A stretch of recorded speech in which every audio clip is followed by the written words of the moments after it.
यहाँ पर वो कौम ज्यादा है जो लोगों की नजरों में चुभती ज्यादा है। और यही बात है कि दुनिया का हर दरिंदा हमारी तरफ देखता है और खूनखार नजरों से मिटाने की कोशिश भी करता है। और ये पहली बार नहीं, चंगेज इसके बड़े भी आए, हलाकू इससे बड़े भी आए, लेकिन वो इस दीन मतीन का कुछ बिगाड़ ना सके।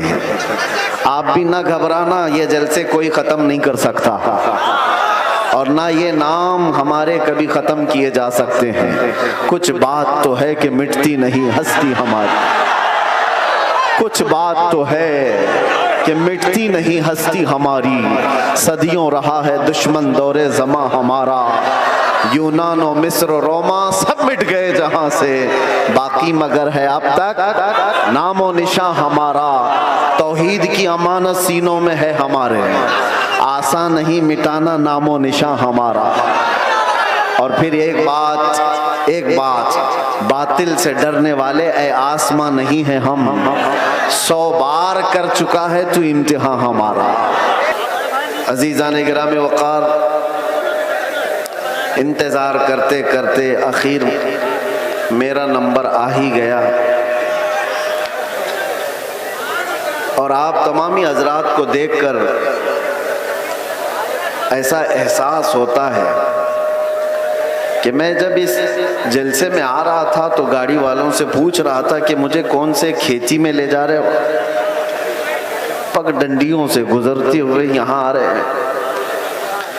इतना बड़ा जलसे का निज़ाम देख करके एक बात तो समझ में आती है, सीमांचल के लोग सही ढंग से अपना घर नहीं बना पाते हैं, लकड़ियों के घर, छप्पर के घर, लेकिन मेरे मुस्तफ़ा के नाम पर आलीशान जलसा तो जरूर सजा लेते। इसमें कंप्रोमाइज नहीं किया जाता, इसमें कोई कंप्रोमाइज, कहाँ ये जलसा और कहाँ छोटे छोटे घर, कोई मुताबकत नहीं लगती। और बहुत बड़े बड़े लोग ये सब नहीं करते, गरीबों के हिस्से में ही ये काम आया करता है। अल्लाह के नबी सल्लल्लाहु तआला अलैहि वसल्लम ने जब मक्का मुकर्रमा में तबलीग शुरू फरमाई थी तो गरीबों ने ही सबसे पहले इस्लाम कबूल किया था और गुरबत में ही इस्लाम फैलता रहा। आज भी मेरे अजीजों, बिहार में बहुत सारे इलाके हैं, लेकिन हम बहुत दूर बैठकर यहाँ के इलेक्शन की धमक भी सुनते थे तो सीमांचल की बात ज्यादा सुनते थे।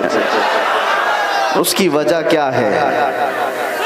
बिहार में तो बहुत सारे इलाके हैं, बहुत सारे जिले हैं, इस इलाके का तज़किरा ज्यादा क्यों होता है? वजह यह है कि यहाँ पर वो कौम ज्यादा है जो लोगों की नजरों में चुभती ज्यादा है। और यही बात है कि दुनिया का हर दरिंदा हमारी तरफ देखता है और खूनखार नजरों से मिटाने की कोशिश भी करता है। और ये पहली बार नहीं, चंगेज इसके बड़े भी आए, हलाकू इससे बड़े भी आए, लेकिन वो इस दीन मतीन का कुछ बिगाड़ ना सके।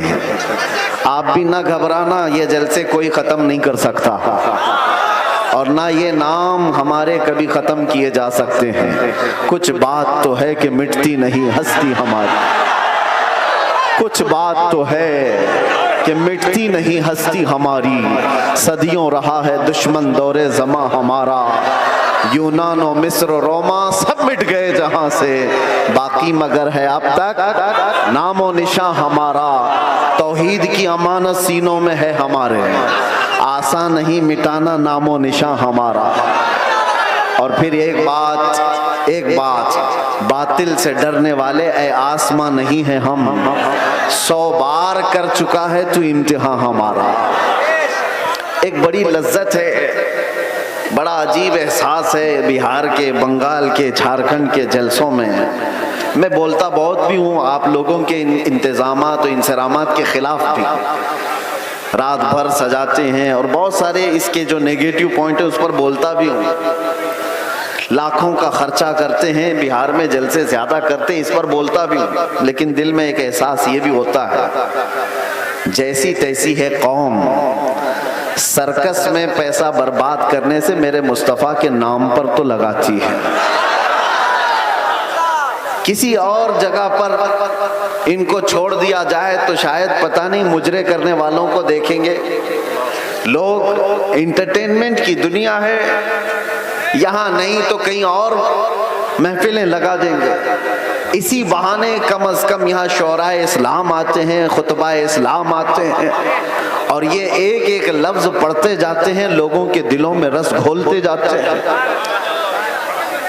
जैसे तैसे ये दीन का निज़ाम इन जलसों के जरिए से कायम है। बहरहाल मेरे अजीजों, एक बात आप समझ करके चलना,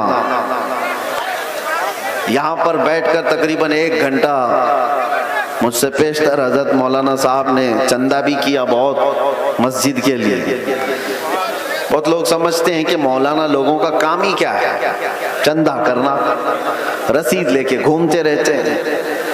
तुम्हें अंदाजा है दीन का ये सारा निज़ाम अगर ये मौलवी नहीं होते तो पता नहीं तुम क्या कर रहे होते। ये मदरसे, ये मसाजिद की मीनार, ये सारी चीजें इन लोगों से कायम है।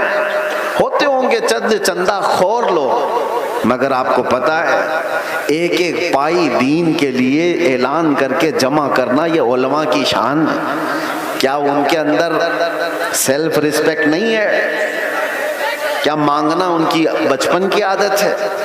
नहीं, बनाए जाते हैं। उलमाए रब्बानीन की एक बड़ी जमात पैदा होती है। जब उसकी तामीर का मसला था, बानी जामिया अशरफिया मुबारकपुर हुजूर हाफिज मिल्लत रहमतुल्लाह अलैह इसी तरह ऐलान कर रहे थे कि कोई है जो ला करके जामिया अशरफिया के लिए कुछ सुपुर्द करे।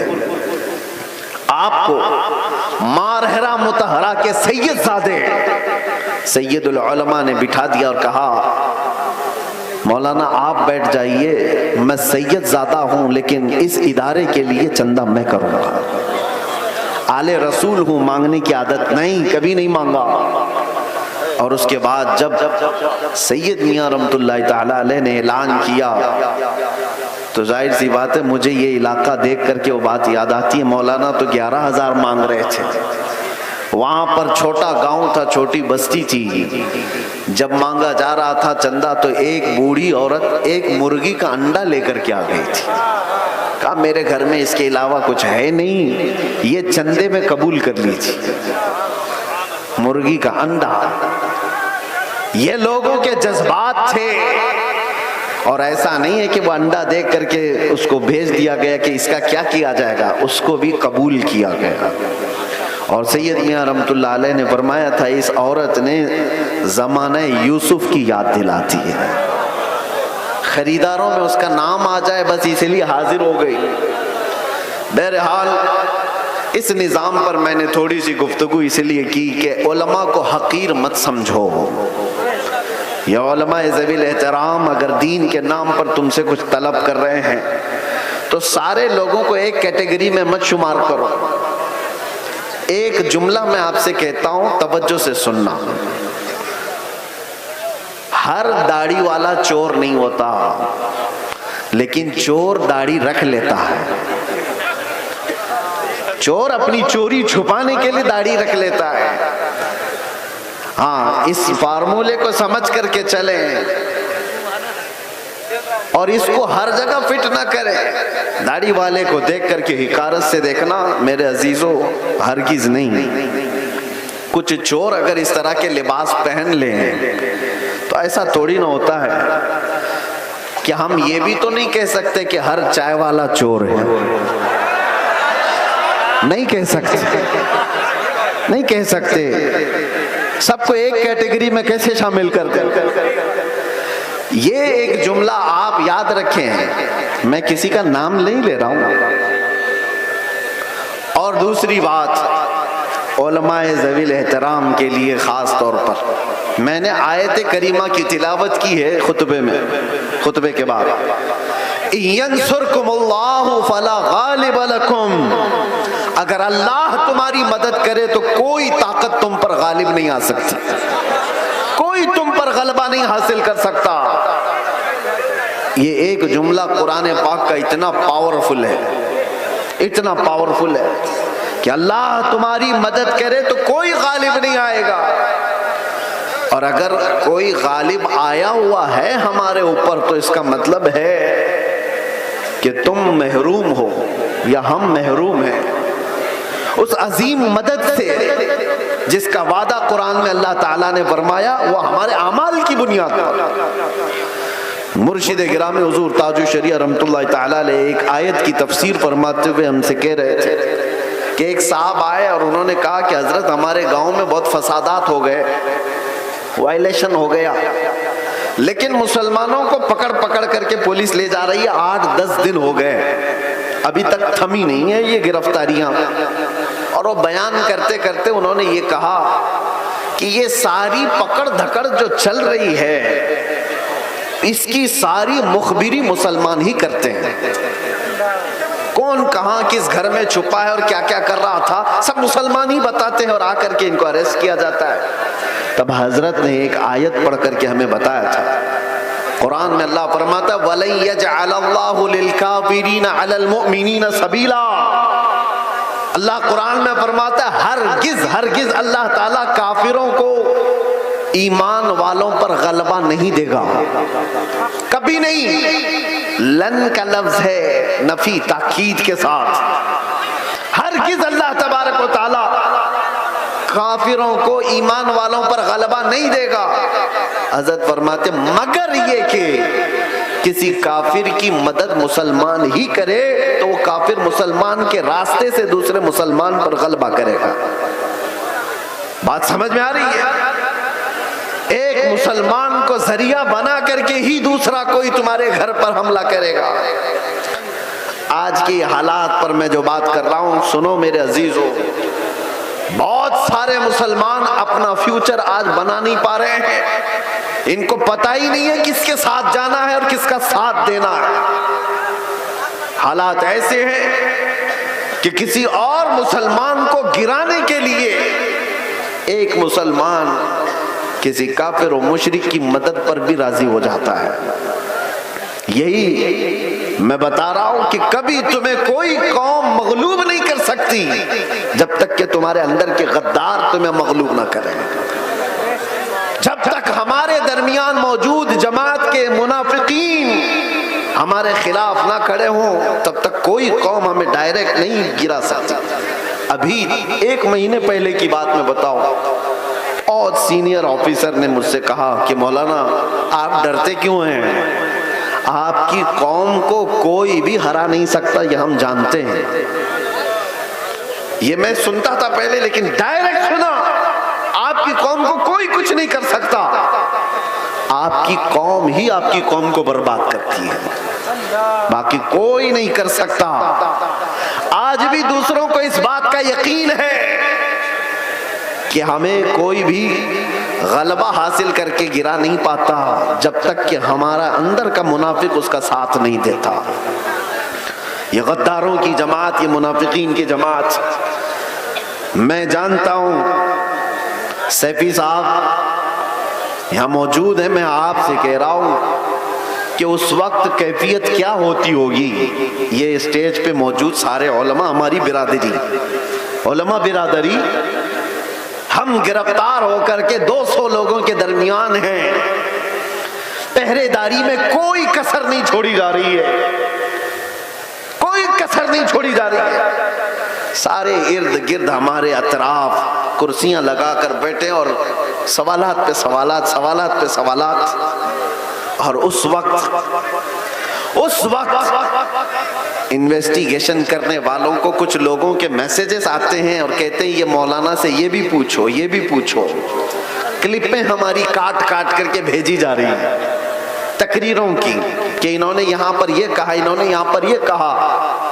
वो बेचारे सवालात करने वाले वो कहते हमको तो आपके बारे में उतना मालूम नहीं था, ये इतनी सारी चीजें आ रही हैं, मैंने पूछा नहीं कौन है, लेकिन सामने वाले ने बताया कि फला पीर साहब है, फला मौलाना साहब है।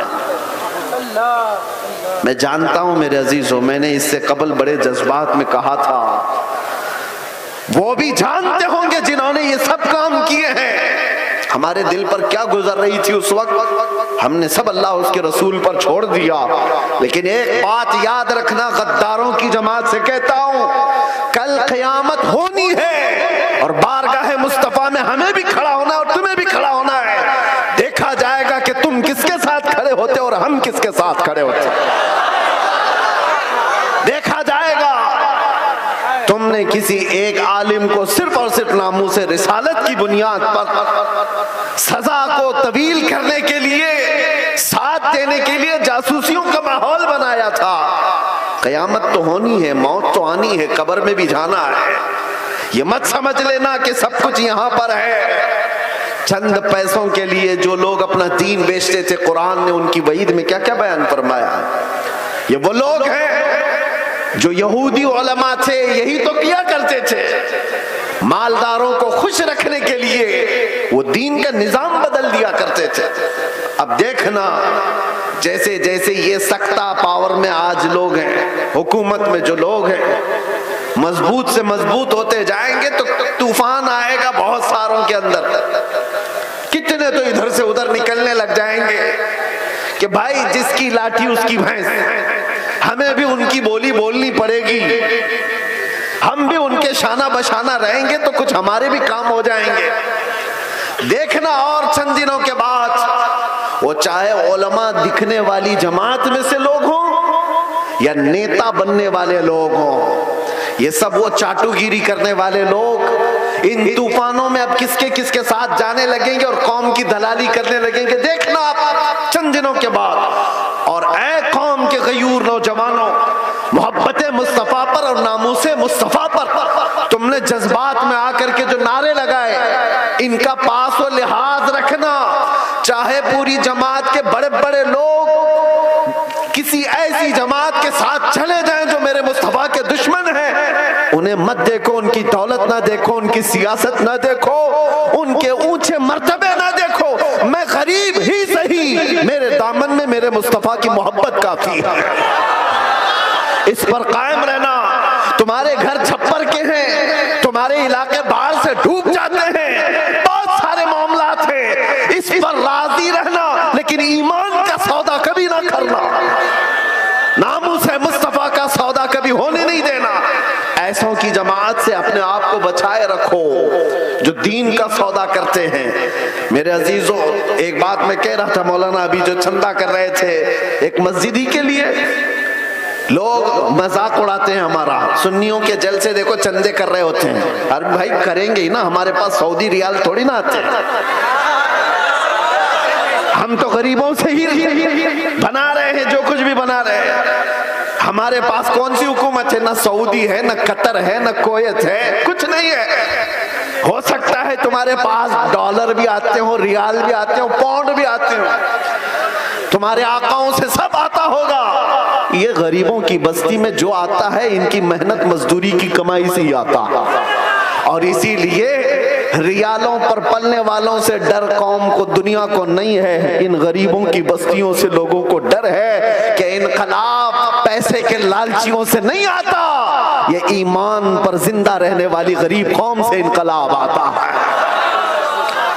गुरबा से दुनिया डरती है। आपको पता है कैसर और किसरा की ताकत का अंदाजा लगा सकते हो। कैसर कहते थे रोम के बादशाह को, किसरा कहते थे ईरान के बादशाह को। ये उस जमाने की बात कर रहा हूं जब तकरीबन पूरी दुनिया में दो बड़े सुपर पावर हुकूमतें थी। Super power, Persian empire, Roman empire. Roman empire कैसर, पर्शियन एम्पायर किसरा।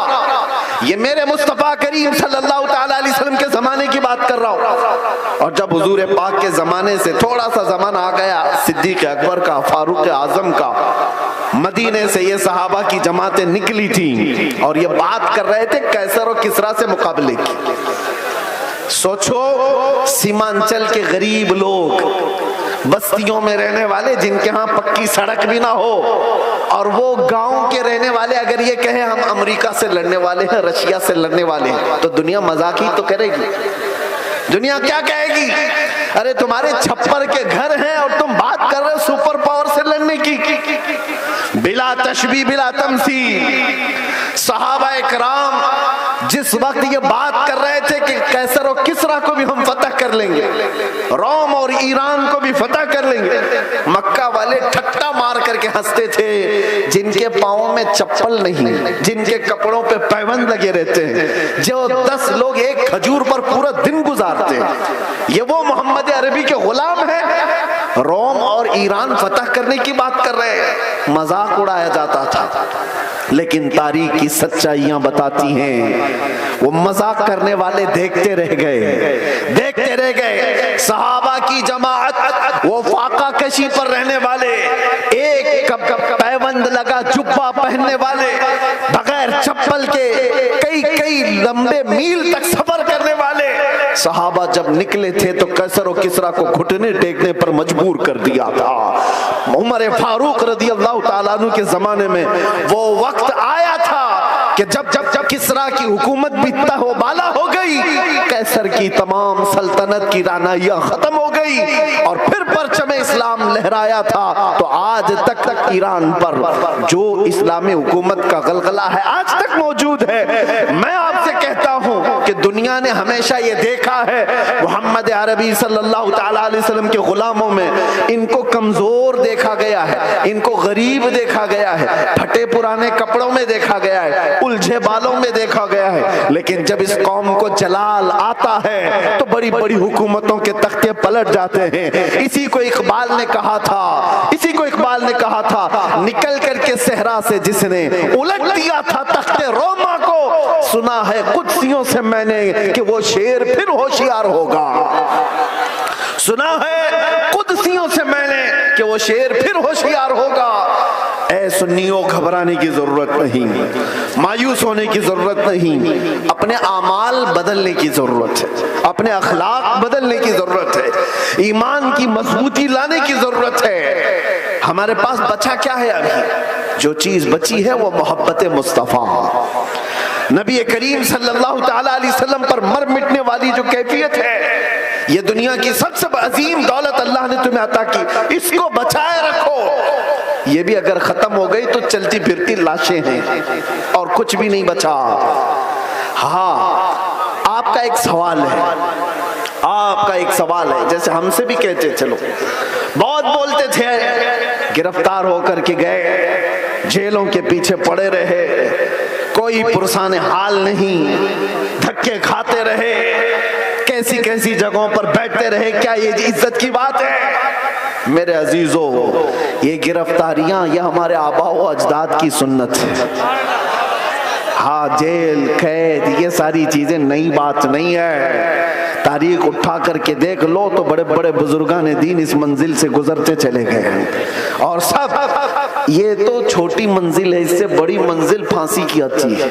वहां तक भी उलमाए रब्बानीन पहुंचे हैं और कभी उन्होंने ये नहीं कहा हमारे इस रास्ते पर चलने की वजह से हमें सजा मिल रही है, बल्कि फांसी के फंदे को चूम करके भी वो कहते थे हक तो ये है कि हक अदा ना हुआ, हक तो ये है कि हक अदा ना हुआ।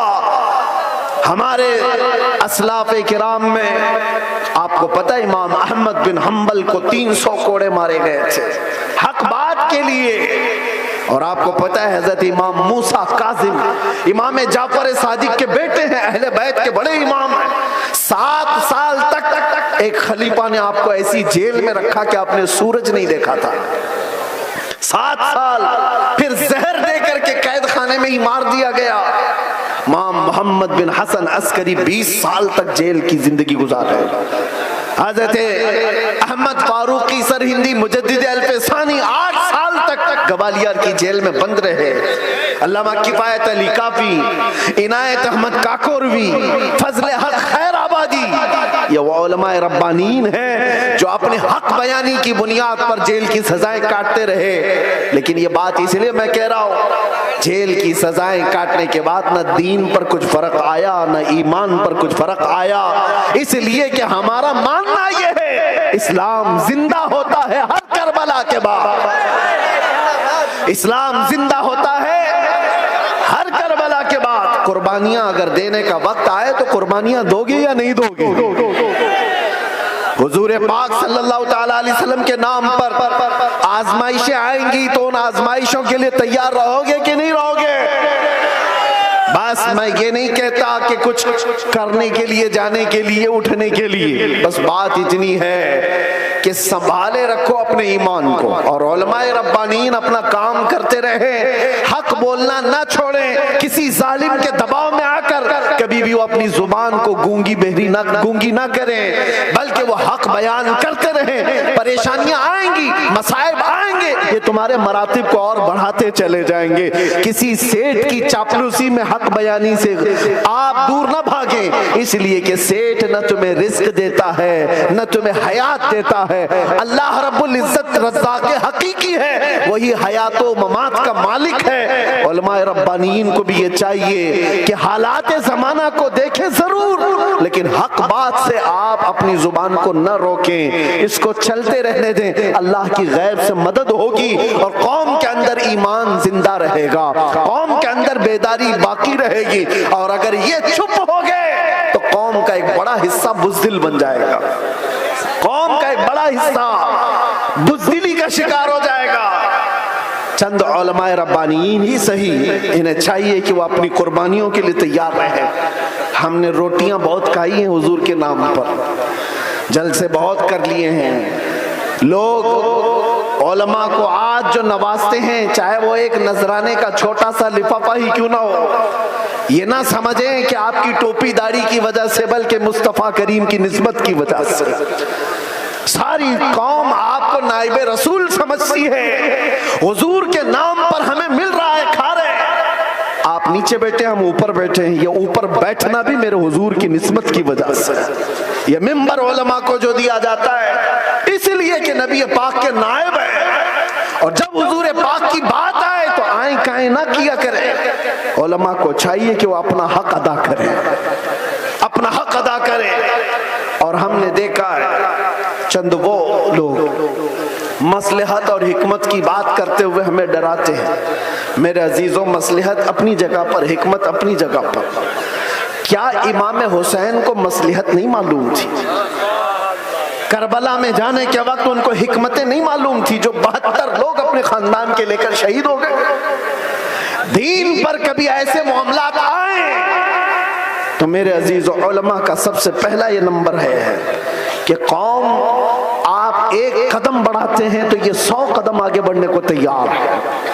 आपको सिर्फ एक जुबान कहने की देर है, कौम तो बेचारी बेपनाह मोहब्बतों के साथ जान देने के लिए भी कुर्बान। मैं अक्सर एक बात कहा करता हूँ, आज से 4 साल पहले मैंने दिल्ली में उस पाखंडी को जो मुबाहले का चैलेंज किया था, और आपको पता है हमारा ऐलान पूरी दुनिया भर में फैला था कि हम आग में कूदने जा रहे हैं। लेकिन उस वक्त मुंबई का एक नौजवान मेरे पास आकर कहा था, जो कोई बामल नहीं दिखता शक्ल से, हाँ दाढ़ी में भी डिजाइन, सर में भी डिजाइन, फटी जीन्स पहना हुआ, उसने कहा था कि हजरत मुफ्ती साहब, मैंने सुना है आपका ऐलान, आप दिल्ली जा रहे हैं आग में कूदने। मैंने कहा आपको क्या है उससे? उसने कहा आप जब भी जाना हो तो मुझे ले जाएं, पहले मैं कूदूंगा। चेहरा देखो, हुलिया देखो पूरा। मैं ये कहता हूँ उलमाए रब्बानीन से, हमें सिर्फ कहने की देर है, सारा महाज कौन संभालेगी? सारा महाज हमने सिर्फ ऐलान किया था, बच्चा बच्चा तैयार खड़ा था। ये जज्बा है मोहब्बत मुस्तफा की बुनियाद पर। उस दिन मेरे आंखों में आंसू आ गए थे उस नौजवान को देखकर। उसने कहा था मैं मस्जिद में ज्यादा आता नहीं, आपके करीब आया नहीं ज्यादा, लेकिन इतनी बात है कि हुजूर से मोहब्बत जरूर करता हूँ, और जब उनकी बात आई है तो जान भी दे सकता हूँ। मैं आपको बताऊं, उसी नौजवान को देखकर आंखों में आंसू आए। बारगाह मुस्तफा में मैंने अर्ज किया था, या रसूल अल्लाह, आपकी ये उम्मत गुनहगार हो गई, गद्दार नहीं है, गद्दार नहीं है, गद्दारी नहीं करती। तो मेरे अजीजों, इसी चीज को मैं कहता हूँ, थोड़ी सी लौ देने की जरूरत है। उलमाए रब्बानीन हक बयान करें, कौम को सही सलीके से चलने का उनको निशाना दिया करें, फिर देखिए इनकलाब आएगा, जरूर आएगा।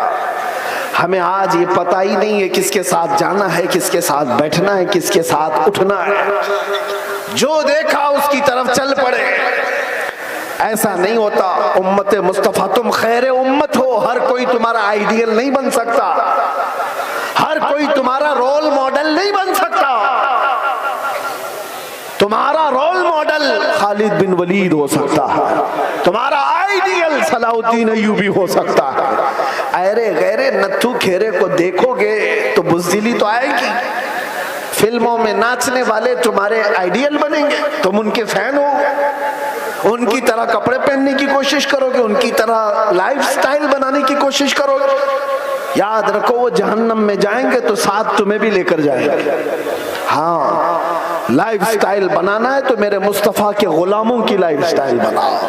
वो सहाबा रिदवानुल्लाहि ताला अलैहिम अजमाइन जो दुनिया के सबसे अच्छे इंसान थे इस रूए जमीन पर, वो हमारे रोल मॉडल है, वो हमारे लिए आइडियल है। कौम को ये मैं कहता हूँ, सहाबा को पढ़ो, उनकी सीरत पढ़ो।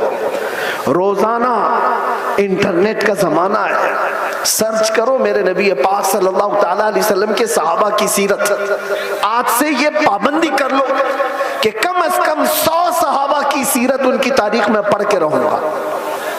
मेरे अजीजों, मिल जाएगा आपको सब कुछ, और फिर देखना आपकी जिंदगी में इनकलाब कैसे आएगा, कितनी चेंजिंग आएगी, कितना बदलाव आएगा। 24 घंटे में 18 घंटे तो फेसबुक की रील्स वगैरह देखने में गुजार देते हो, इंस्टा के रील्स देखने में गुजार देते हो, फेसबुक के वीडियोस देखते हुए यूट्यूब में मगन रह जाते हो।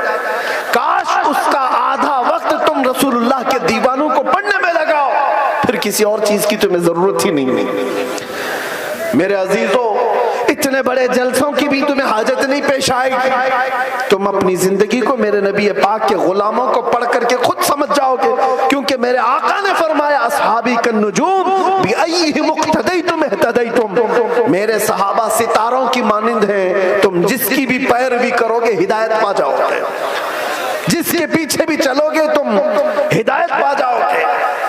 आज के हालात की बुनियाद पर बुज़दिली जो आ रही है उसको खत्म करने की मैं बात कर रहा हूँ, दोनों तरफ, यहां से भी और वहां से भी, दोनों जगह से। और उन सेठों से भी मैं कहता हूं जिनको अल्लाह ने थोड़ा माल दिया है, तुम अपने माल का गलत इस्तेमाल ना करो। और किसी के पास माल आ गया है तो सबसे पहला वो क्या काम करता है, उलमा पे हुकूमत जमाने की कोशिश करता है। वो चाहता है कि सारे मौलाना मेरे इशारे पर चले। ये सारे सेठों का मिजाज बनता चला गया। मौलाना साहब मस्जिद में वही बयान करेंगे जो मैं चाहूंगा, तुम्हारा दीन चलाओगे कि मेरे मुस्तफा का दीन। और जिन लोगों का ऐसा मिजाज बनेगा वो मेरे मुस्तफा की शरीयत नहीं चला रहे, अपनी तबीयत चला रहे हैं, उनका ठिकाना भी बहुत बुरा होगा। वो अंजाम समझ करके चले। माल आने के बाद, पैसा आने के बाद उलमा की जुबानों को रोक लगाने के लिए अपने माल का, अपने पावर का इस्तेमाल ना करें। हाँ, उनसे रिक्वेस्ट करें, इल्तिजाएं करें कि आप इस मौजू पर कहें, इस मौजू पर, लेकिन बंदिशों के साथ।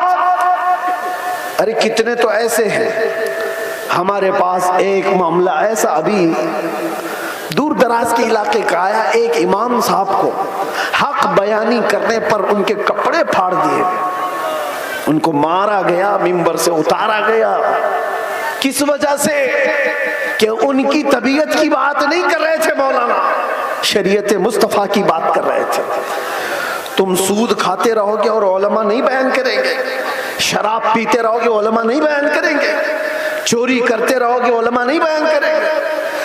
अगर तुम्हें तुम्हारी बुराइयों के बारे में बताने से बुरा लगता है तो डॉक्टर के पास भी मत जाना। वो तुम्हारी बीमारियों को जब बताता है तो क्या थप्पड़ लगाते हो? जब तुम्हें वो कहता है कि तुम्हें बुखार हो गया है, पेट में अल्सर हो गया है, तो क्या थप्पड़ लगाओगे? गिड़गिड़ाने लग जाओगे, डॉक्टर साहब इलाज कर दो, जल्दी से अल्सर निकाल दो।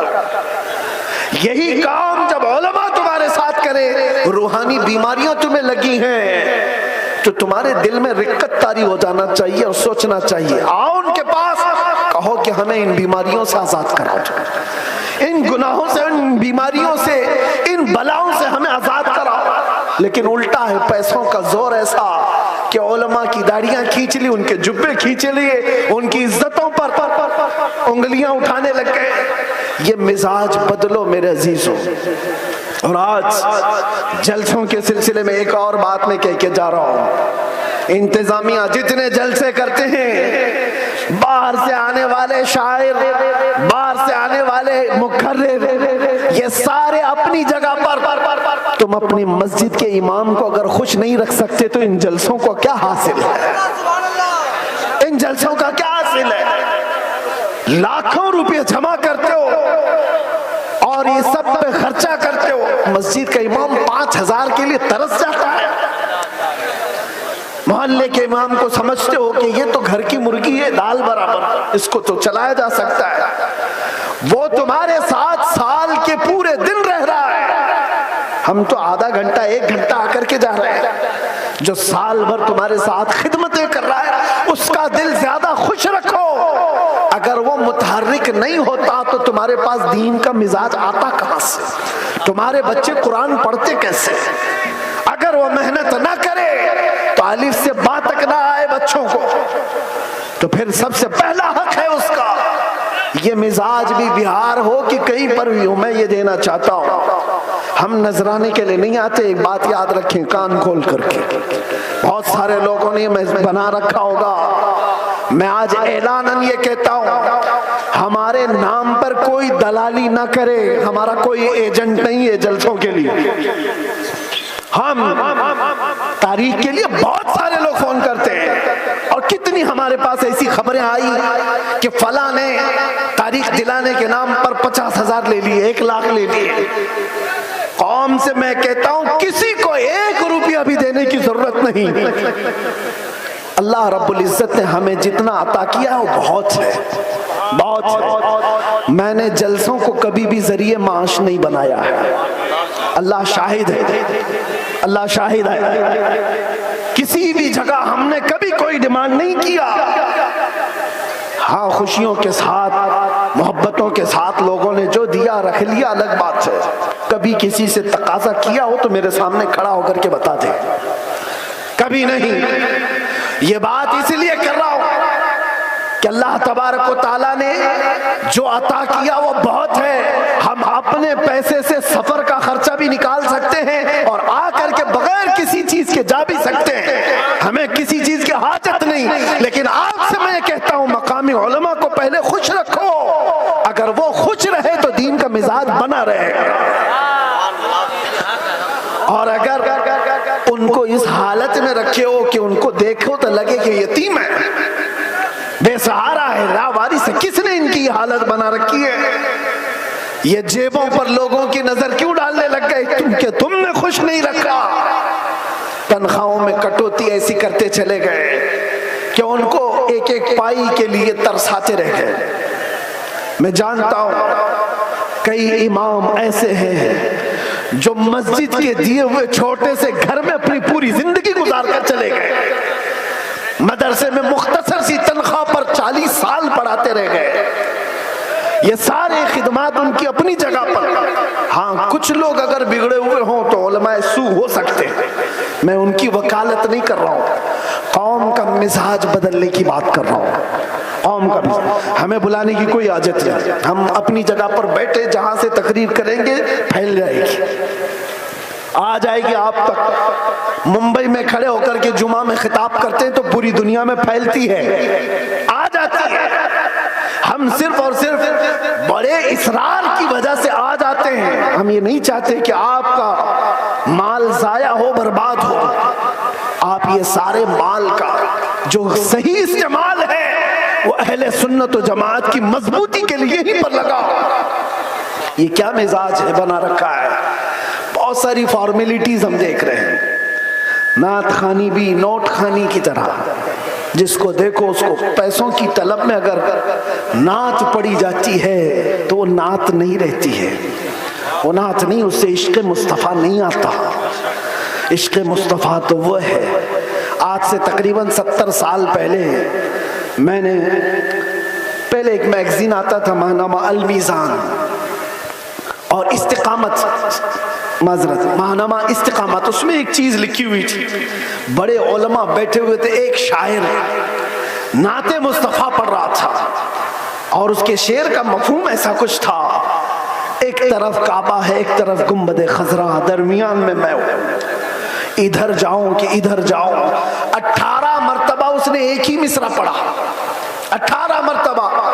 होता है लोग पक जाते हैं, ये शायर लोग क्या पढ़ रहे हैं, लेकिन वो शायर ऐसा नहीं कि जिस शेर पे पैसा मिल रहा है उसको रिपीट कर रहा हो, जिस शेर पे पैसा मिले उसको बार बार पढ़ते जाओ, नहीं, कोई नहीं। वो उलमा की महफिल थी, 18 बार जब पढ़ा उसके बाद गश खाकर गिर गया। उलमा इकराम बैठे हुए, वो उठाने के लिए आए तो देखा उनकी रूह परवास कर चुकी थी। ये नाते मुस्तफा है। पहुंचा वहीं पर जिसकी मदहसराई कर रहा था, और यहां तो लोग हुल्लड़बाजी कर रहे होते हैं। ये नात नहीं है। नात खानी को नात खानी रखो, नोट खानी मत बनाओ।